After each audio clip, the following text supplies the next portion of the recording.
They worship the man on the screen, but they would completely destroy the man in the mirror. That wasn't just a fear, it was a corporate death sentence. To the public, John Dall was an Oscar-nominated mastermind, but behind closed doors, he was a gay man targeted by a vicious homophobic machine. When the studios confirmed his secret, they didn't just fire him. They executed a silent assassination. They blacklisted his name, completely erased his legacy, and threw a rising legend out to die in terrifying absolute isolation at just 52 years old. Welcome to Gay Hollywood History. Today we expose John Dall, the Oscar-nominated star destroyed by Hollywood's secret gay blacklist.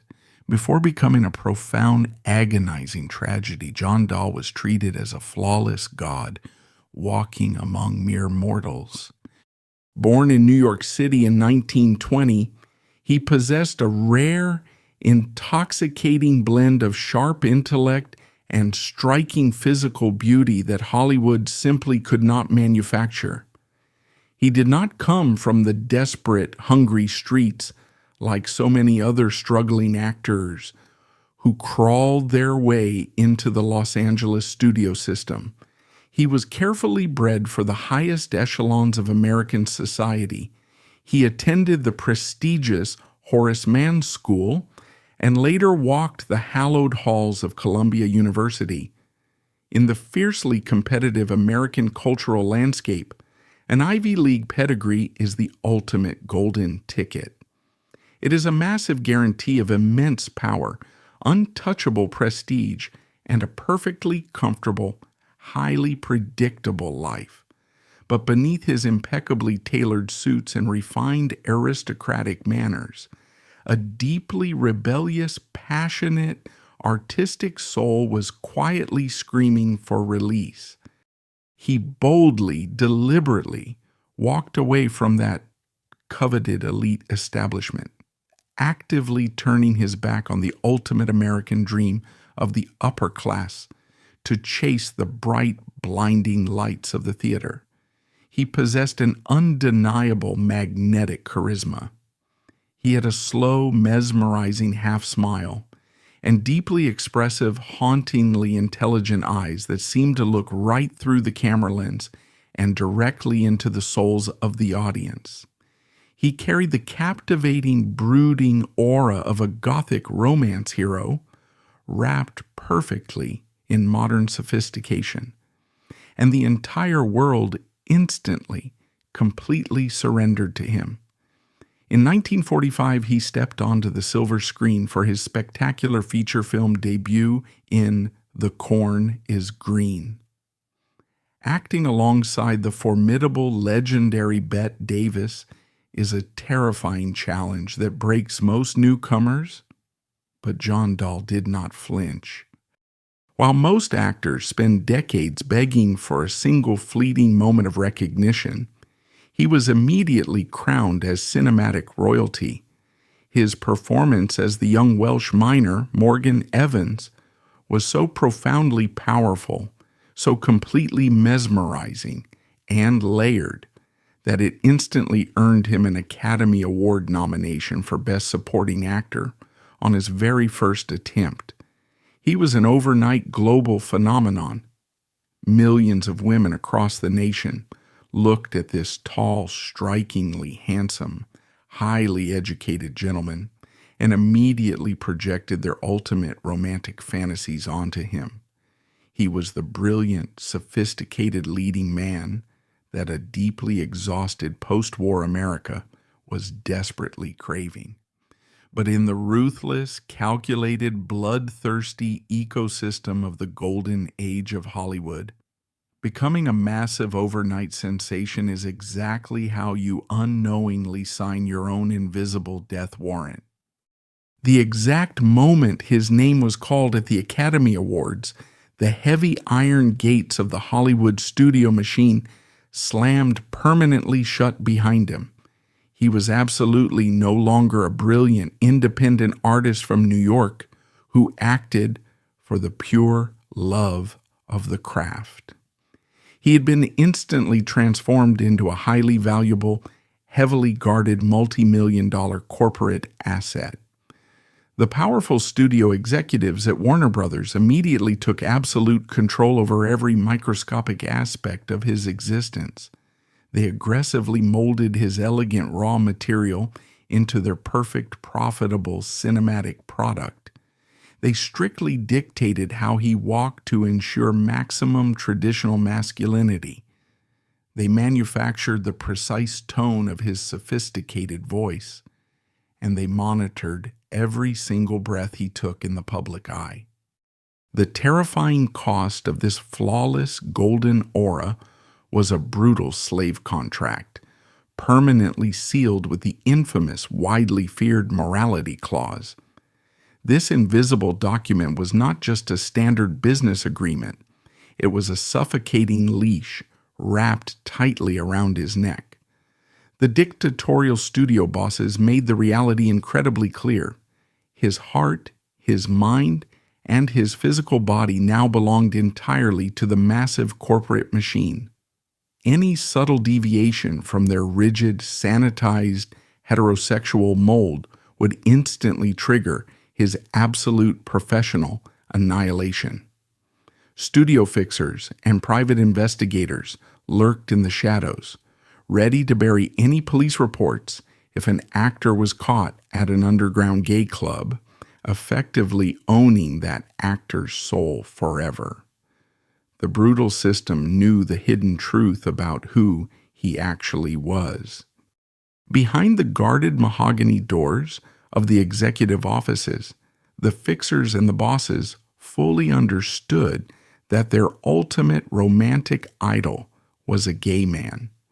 They likely sneered at his hidden reality in private, treating it as a filthy secret, yet they eagerly continued to exploit his breathtaking elegance. They actively drained his youth and his immense talent to generate unimaginable wealth for their own pockets. For John Dall, the brilliant artist who had bravely abandoned the Ivy League strictly to find his true voice, the devastating realization was absolute psychological torture. He had successfully escaped one rigid American institution only to become permanently trapped inside a much darker velvet prison. He was securely locked inside a flawless glass cage, forced to play the perfect heterosexual gentleman 24 hours a day. He realized with creeping horror that the massive industry rewarding his talent was simultaneously suffocating his actual soul. To truly comprehend the mesmerizing, almost hypnotic depth of John Dall's on-screen performances, you must strip away the glamorous Hollywood veneer and look directly into the freezing shadows of his childhood. The incredible raw emotional intelligence he effortlessly displayed in front of the massive studio cameras was not a product of elite theatrical training.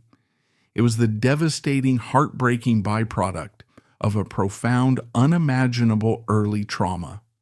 The radiant, untouchable cinematic god was in reality a deeply scarred human being desperately using the silver screen as a psychological bandage to cover an actively bleeding, invisible wound.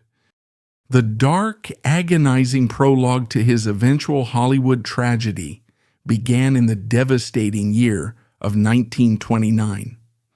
The United States was suddenly, violently plunging directly into the crushing abyss of the Great Depression. In this brutal, unforgiving era, the societal pressure placed exclusively upon the American man was absolute and entirely merciless. They were rigorously programmed to be the flawless, unbreakable providers, forced to absorb the terrifying economic collapse in absolute silence. John's father, Charles Jenner Dall, was a highly respected civil engineer, a man whose literal profession was building the strong, enduring physical foundations of the American dream. But as the national economy crumbled into dust, The terrifying psychological weight of that impossible, rigid, masculine ideal became entirely, fatally unbearable. When John was only a young boy, his entire innocent universe was violently shattered into a million jagged pieces. The heavy, suffocating despair of the era finally consumed his father. In a desperately tragic moment of darkness, the man John looked up to most made the agonizing decision to permanently escape the crushing societal pressure.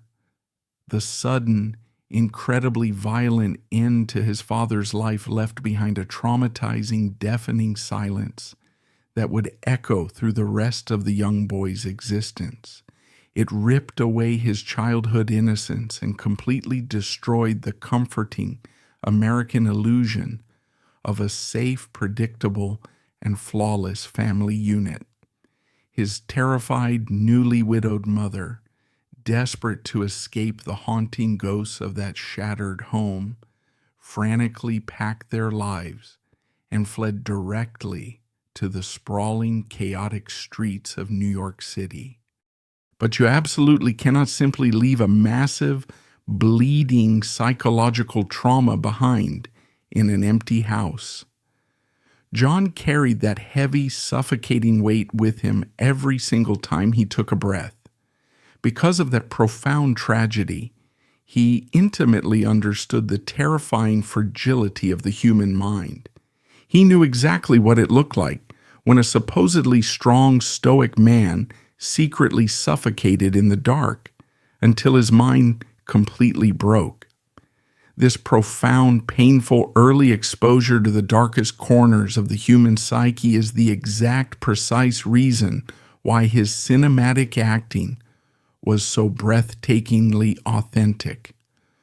While other handsome Hollywood leading men were happily playing shallow, two-dimensional cardboard heroes who always saved the day, John actively craved roles that were deeply flawed, highly complex, and psychologically tormented.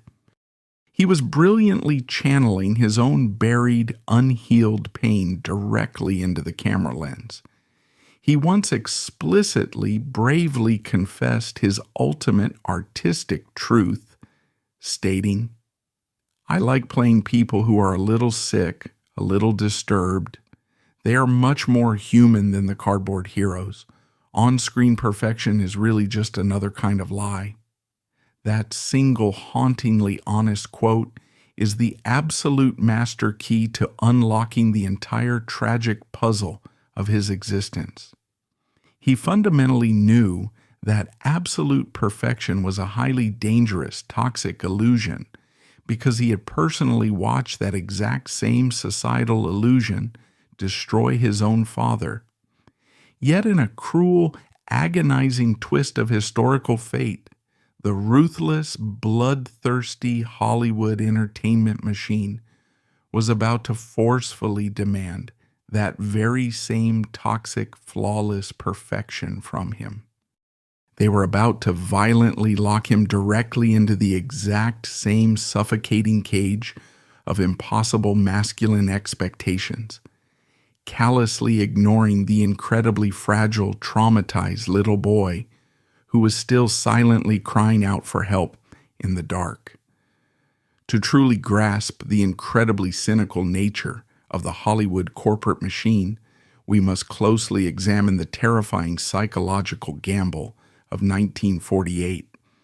During this restrictive era, the entire American cultural landscape was mercilessly chained by a suffocating set of industry guidelines known as the Hays Code. This puritanical doctrine functioned as a ruthless, invisible moral police force.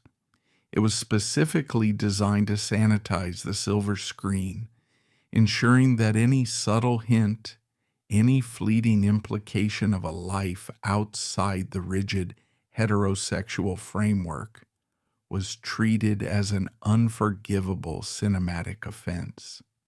The American public was forcefully fed a sterilized, entirely manufactured illusion of reality, built upon the active suppression of authentic human truth. Yet against this incredibly hostile monitored backdrop, the legendary director Alfred Hitchcock decided to orchestrate a brilliant, highly dangerous subversion.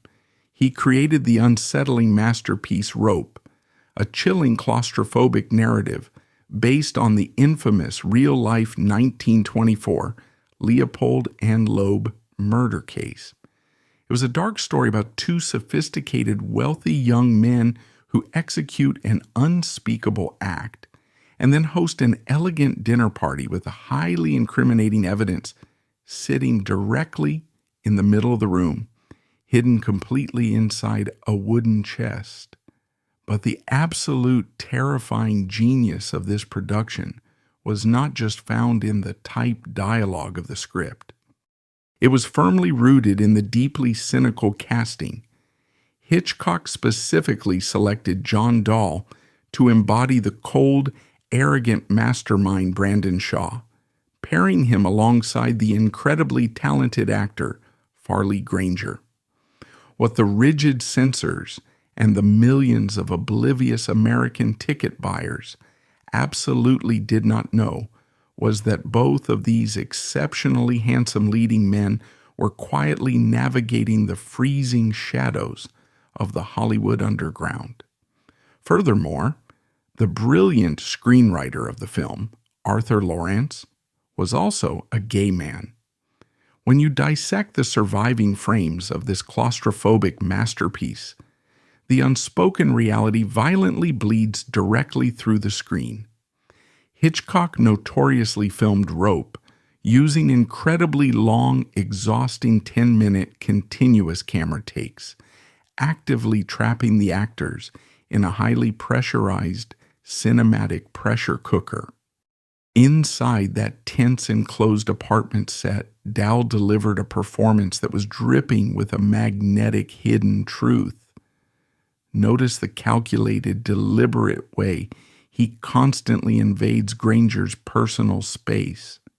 Pay close attention to the slow, heavy, lingering eye contact that lasts just a fraction of a second too long for mere traditional friendship. Listen to the soft, intensely possessive, almost hypnotic cadence of his sophisticated voice, because the hypocritical Hays Code actively forbade them from explicitly stating their true dynamic.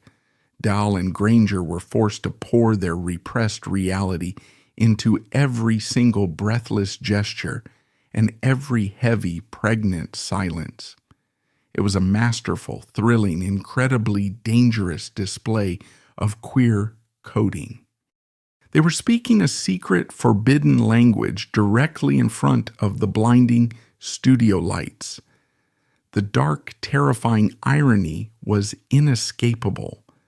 The massive wooden chest sitting in the center of the room, holding a dark, forbidden secret, was a flawless, chilling metaphor for the psychological closet that John Dall was forced to live inside every single day of his existence.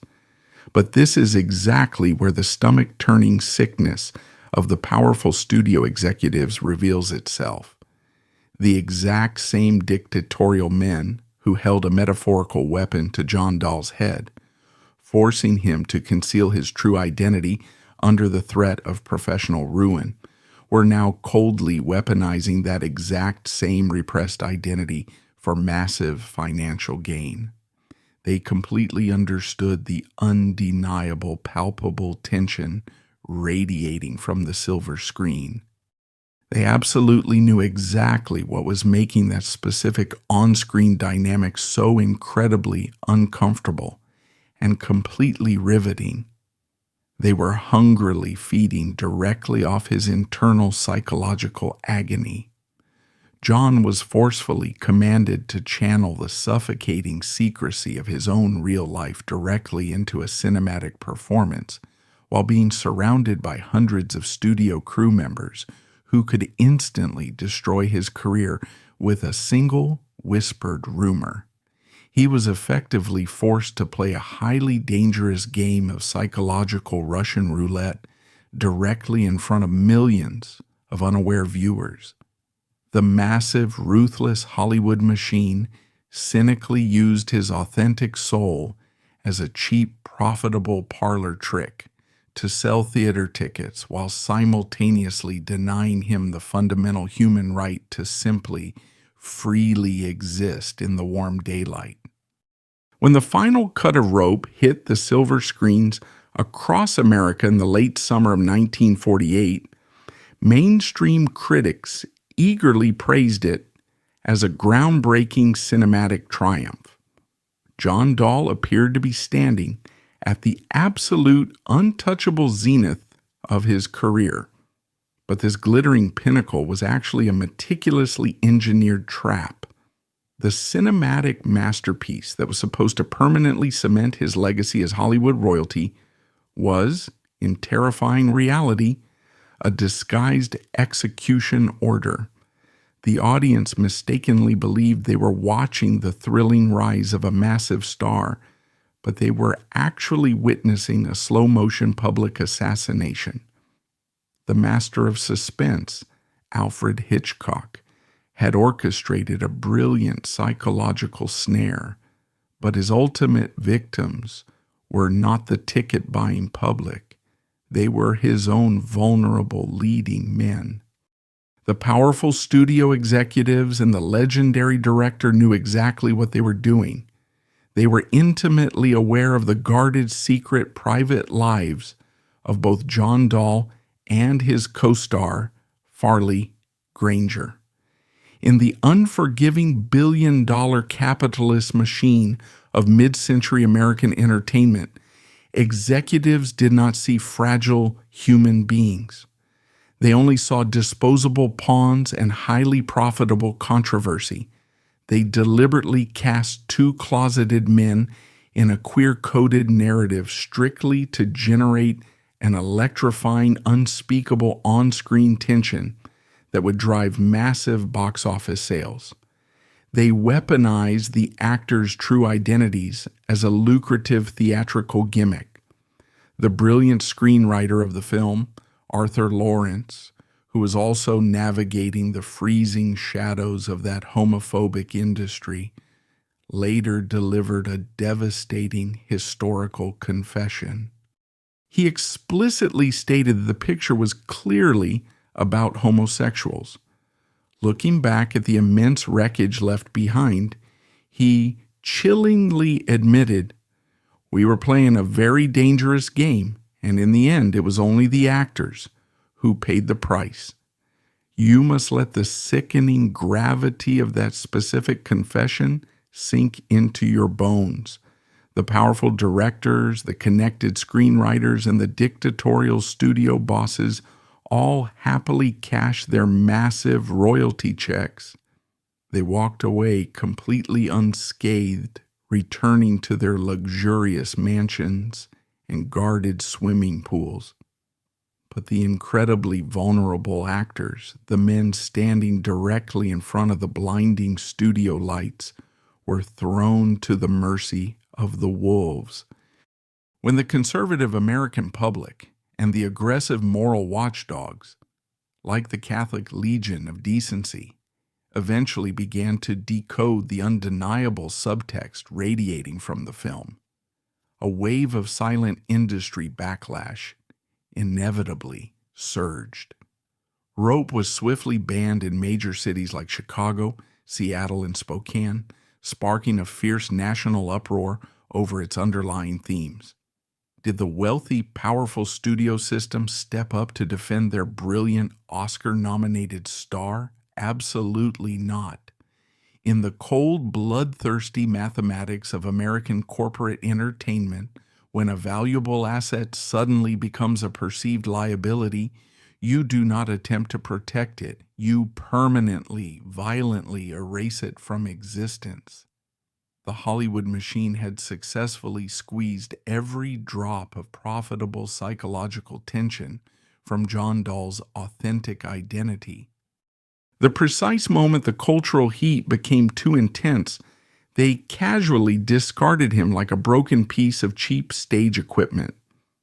This was the agonizing birth of the ultimate Hollywood whisper campaign against John Dall, widely known as greylisting. There was no official press release announcing his sudden termination. There was no public trial where he could bravely stand up and defend his artistic honor. Instead, the powerful studio fixers simply began to quietly, strategically poison the industry wells. Behind heavy locked mahogany doors, major producers and influential casting directors were silently instructed that John Dall was suddenly far too difficult, eccentric, and completely uncastable. The studios weaponized the very same brilliant performance they had demanded from him to permanently lock him out of the Golden Gates. The talented Ivy League educated powerhouse who had once mesmerized the nation was now paralyzed by an invisible corporate assassin. He was reduced to a helpless hostage, watching his massive hard-earned career evaporate into thin air, violently punished for playing a rigged corporate game. The slow, agonizing strangulation of John Dall's career did not happen with a single loud gunshot. It was a calculated, subtle psychological execution specifically designed to strip him of his professional dignity, frame by agonizing frame. To fully comprehend the sheer cruelty of this silent corporate assassination, you must analyze the rigid cultural landscape of mid-century America. During this deeply conservative era, the golden standard of the cinematic leading man was defined by a narrow, aggressive brand of traditional masculinity. The massive ticket-buying public worshipped untouchable, rugged figures exactly like John Wayne and Humphrey Bogart. These were the undisputed conquerors of the silver screen. They confidently held the heavy weapons. They effortlessly rescued the desperate women, and they completely dominated every microscopic inch of the narrative. That was the enforced blueprint of the flawless American hero, a towering, highly profitable symbol of undeniable heterosexual strength. But for John Dall, that coveted golden door was quietly, permanently bolted shut by the ruthless studio executives. The dictatorial bosses who controlled the Hollywood machine were deeply paranoid of his hidden queer identity. They actively executed an insidious, invisible form of homophobic censorship. They coldly calculated that if he refused to conform to their rigid heterosexual fantasy behind closed doors, they would violently strip him of his traditional masculinity in front of the camera lenses. They refused to ever hand him the heroic American mantle. Instead, they deliberately pushed him into the freezing shadows of the film noir era, a dark, cynical cinematic universe where traditional morality was corrupted and genuine heroes simply did not exist. This dark corporate strategy becomes agonizingly clear when you analyze his starring role in the 1950 cinematic masterpiece, Gun Crazy. Directed by Joseph H. Lewis, modern film critics revere this specific motion picture as the gripping pinnacle of the claustrophobic film noir movement. But if you look closely at the psychological mechanics of the film, and specifically at the humiliating character they forced him to play, it is a terrifying reflection of Dall's own suffocating industry reality. He plays the character of Bart Terror, a soft-spoken pacifist who possesses a lifelong, almost unnatural obsession with firearms, yet is consistently portrayed as fundamentally weak and easily broken. He absolutely does not confidently drive the narrative forward. Instead, he is ruthlessly manipulated, emotionally dominated, and dragged directly to his bloody doom by a fierce, hyper-aggressive femme fatale named Annie Laurie Starr, brilliantly played by Peggy Cummins. The brutal, calculated symbolism here is sickening and completely intentional. The Hollywood bosses deliberately placed a capable gay actor into the blinding spotlight and forced him to continuously broadcast profound emotional weakness to millions of paying viewers. They weaponized his own undeniable mesmerizing talent to publicly, subtly humiliate him. By forcing him to play the submissive, desperate victim, they were reinforcing the toxic, damaging cultural stereotype of the era that queer men were inherently fragile, easily controlled, and fundamentally lacking true American strength.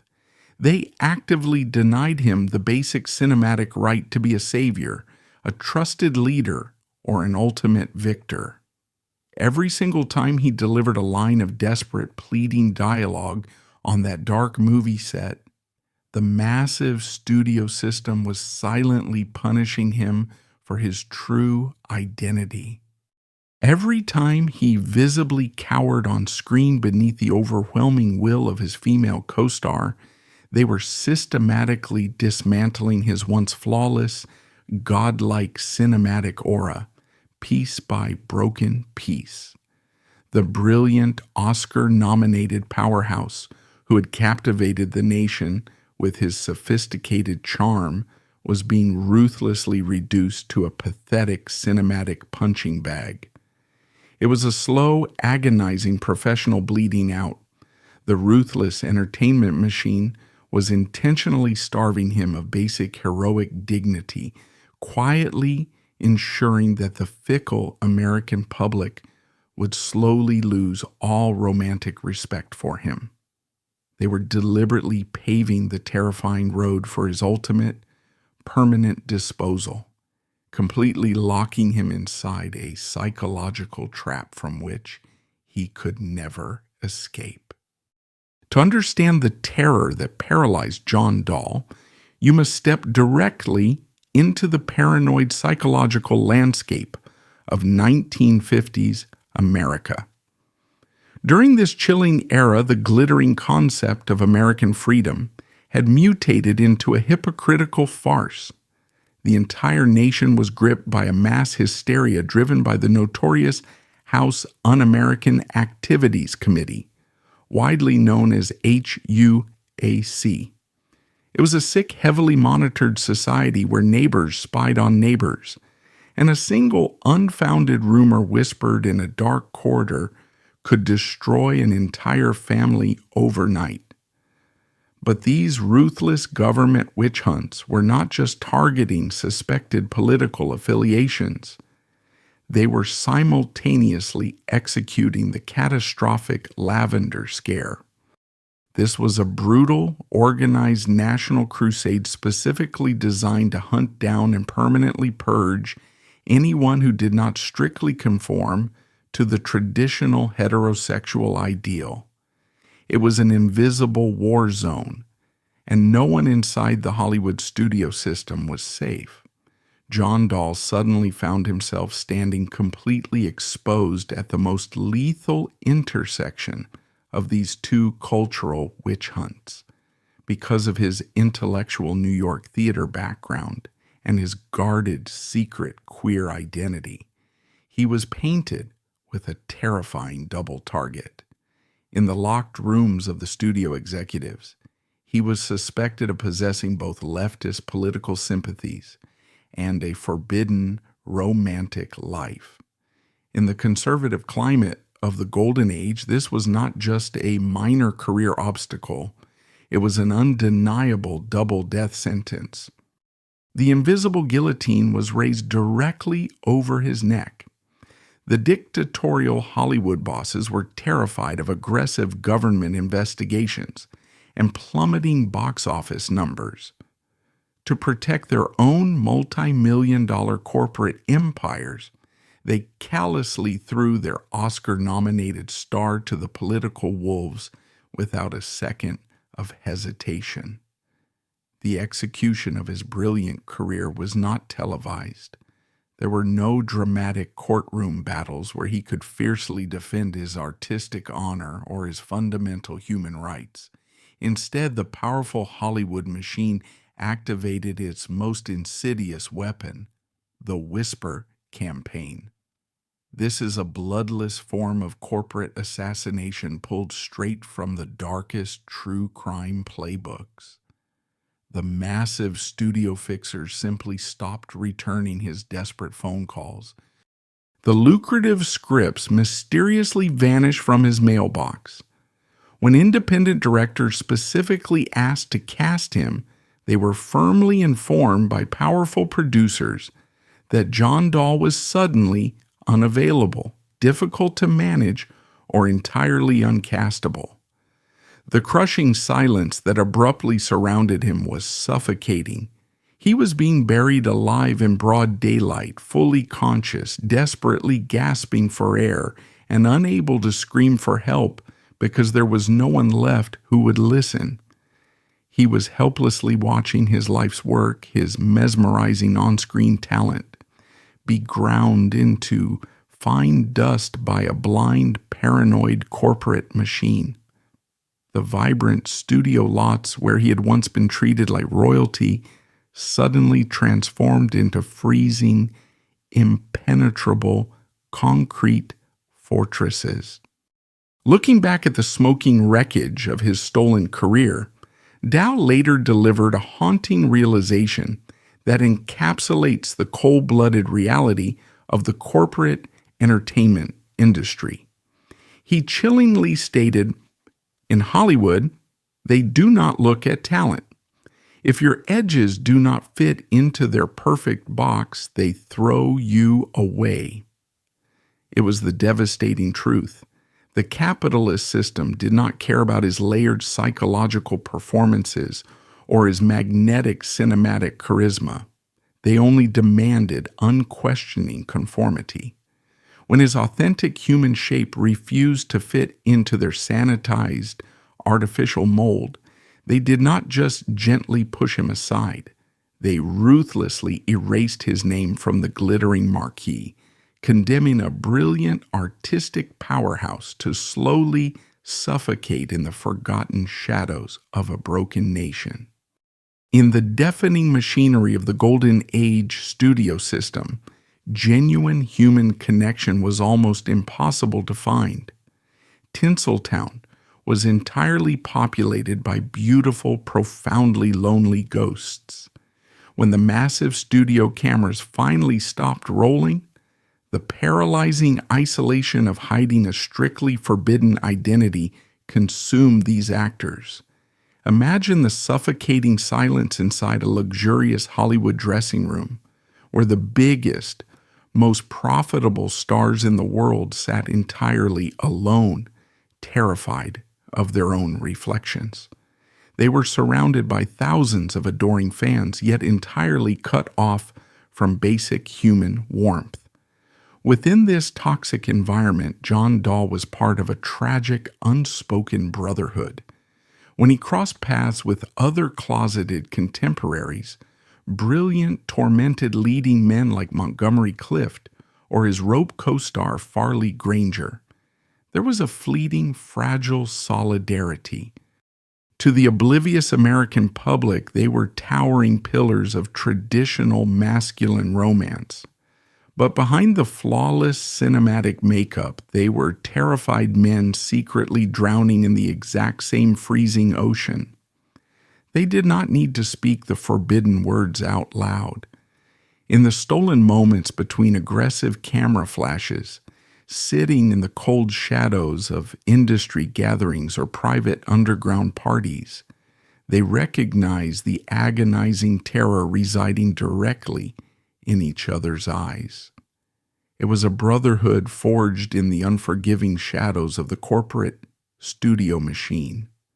They were highly sensitive souls serving a life sentence inside the exact same velvet prison, offering each other a silent lifeline of human empathy just to survive another exhausting day of heavy deception. As the ruthless whisper campaign dismantled his Hollywood career, Dall desperately sought emotional refuge far away from the toxic California sun. He retreated to the smoky, dimly lit theatrical underground of Greenwich Village in New York.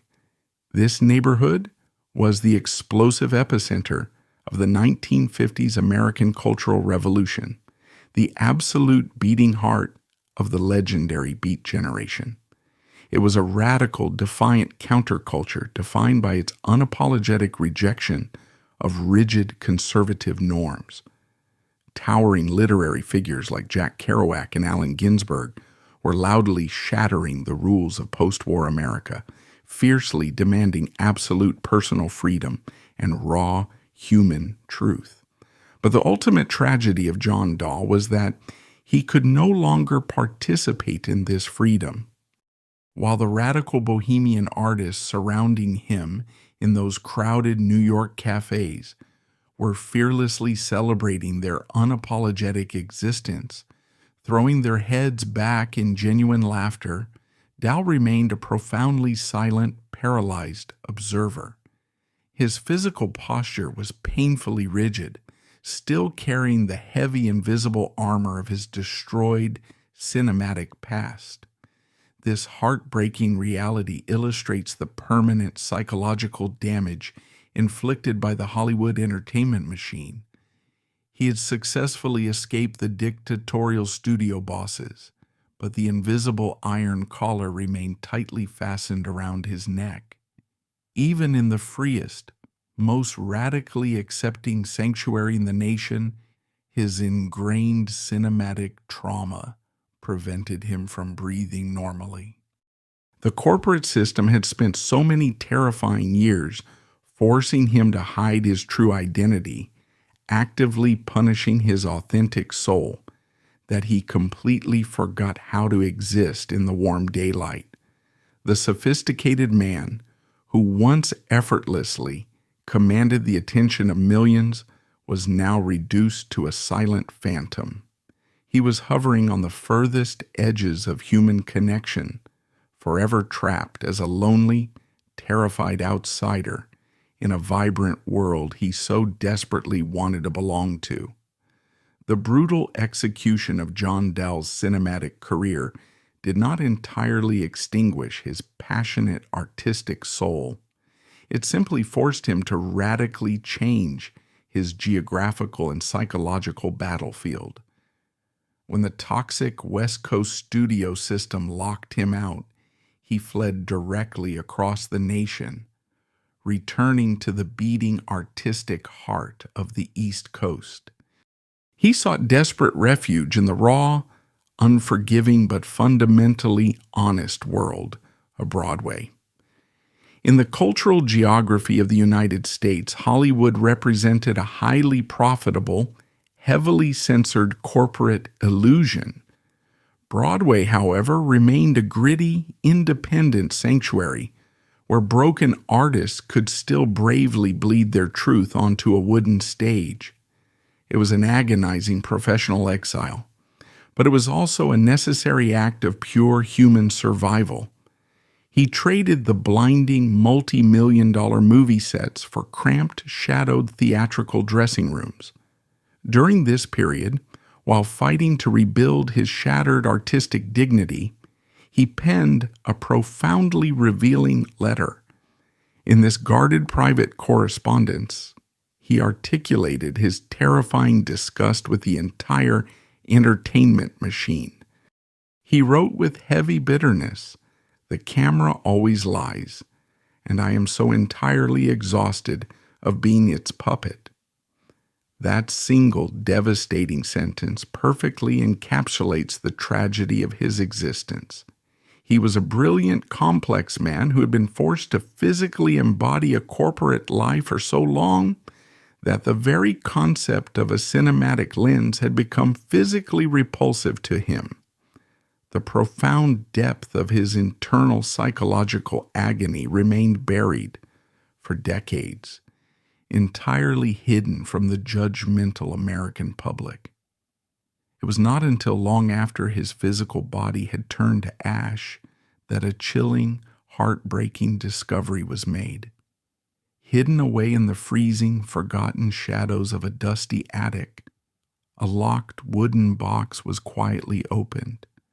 Inside, nestled among yellowed, fragile personal letters written to the legendary playwright Tennessee Williams, was a disturbing, chaotic, abstract painting. John Dall had created this terrifying image completely alone in the dark.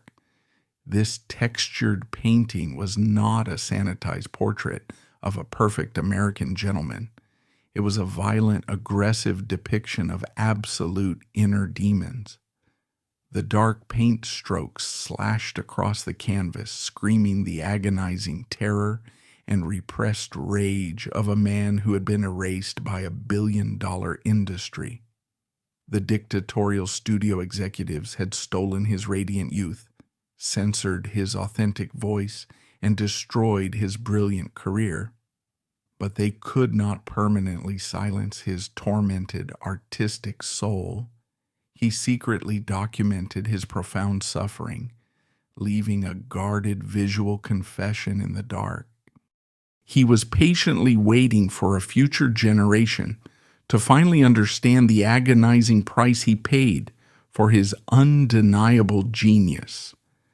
The massive Hollywood machine had successfully destroyed the illusion of the perfect heterosexual leading man, but bleeding onto that canvas, John Dall had finally reclaimed his fundamental human truth. To truly comprehend the sickening depths of Hollywood's entrenched cruelty, you must carefully examine the disturbing historical context of mid-century American pop culture. The dictatorial entertainment industry did not merely banish queer actors into the invisible shadows. That would have been entirely too simple. The multi-million-dollar corporate machine actively weaponized their marginalized identities against them. The strict cultural narrative forcefully spoon-fed to the conservative American public was incredibly binary.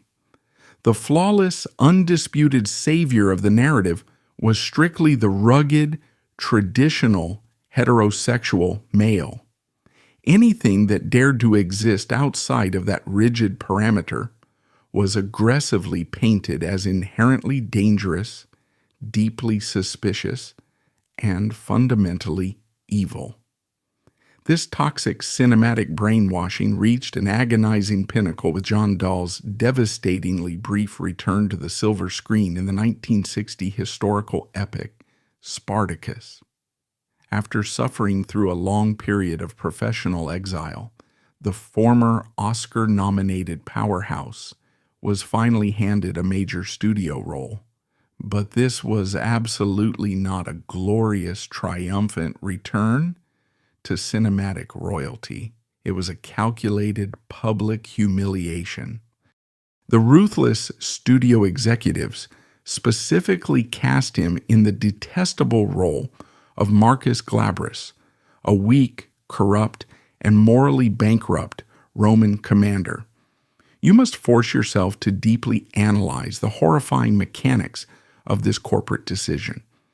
The powerful entertainment machine took a traumatized gay man who had been violently persecuted by a homophobic society and forced him to physically embody the very essence of moral decay in front of millions of oblivious viewers. They draped him in the suffocating cinematic clothing of the villain, reinforcing the highly dangerous cultural lie that a queer identity was permanently linked to absolute moral failure.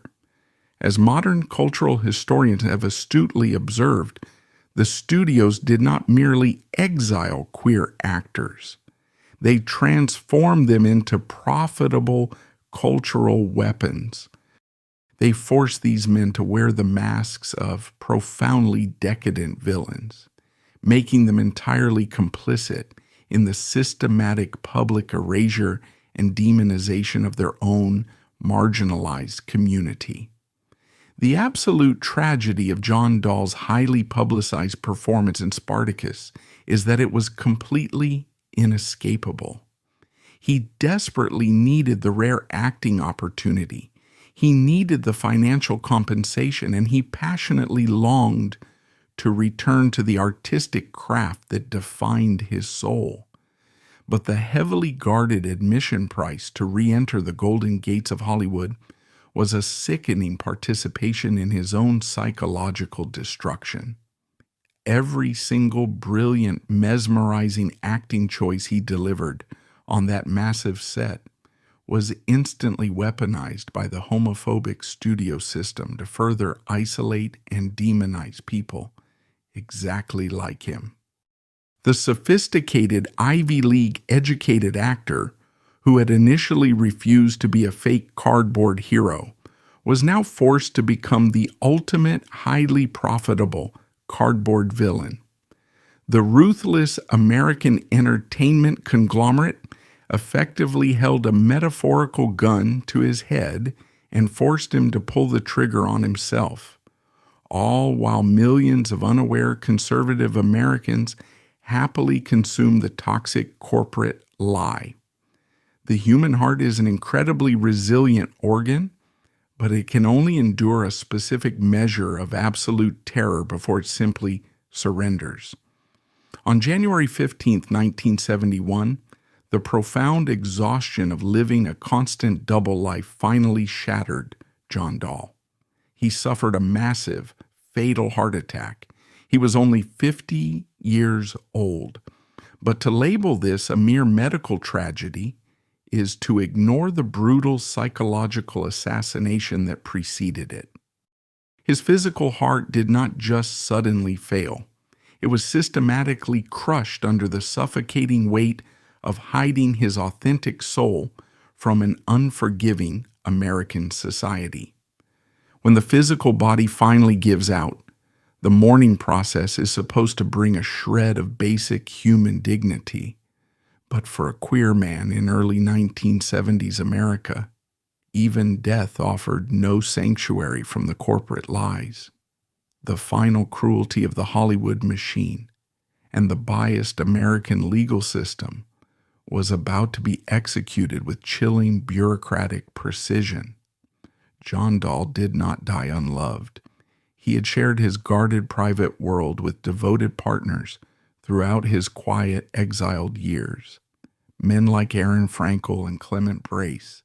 They had helped him build a fragile sanctuary far away from the blinding, toxic flashbulbs of the West Coast. But in the cold eyes of the American legal and media establishment, these enduring human connections simply did not exist. When the major national newspapers published his final obituaries, they committed the ultimate act of historical violence. The printed words aggressively reduced this brilliant, complex man to a single sanitized phrase. They coldly declared him a lifelong bachelor, leaving absolutely no surviving heirs. You must let the sickening gravity of that legal erasure completely sink in. Pause and truly think about the agonizing reality of the man left behind. Imagine standing in the heavy silence of a freezing funeral parlor. The man you passionately loved is lying lifeless in a wooden casket, but because the conservative legal system refused to recognize your fundamental human right to exist, you are legally a ghost. You cannot publicly step forward to claim his body. You cannot officially receive the condolences of the guests. You are relegated to the dark edges of the room, forced to silently swallow your grief because publicly crying for the man you loved would destroy whatever fragile legacy the ruthless industry had left him. The Hollywood media apparatus and the rigid American legal structure colluded to perform a spotless crime. They did not just steal his brilliant artistic career, they violently stole his human legacy.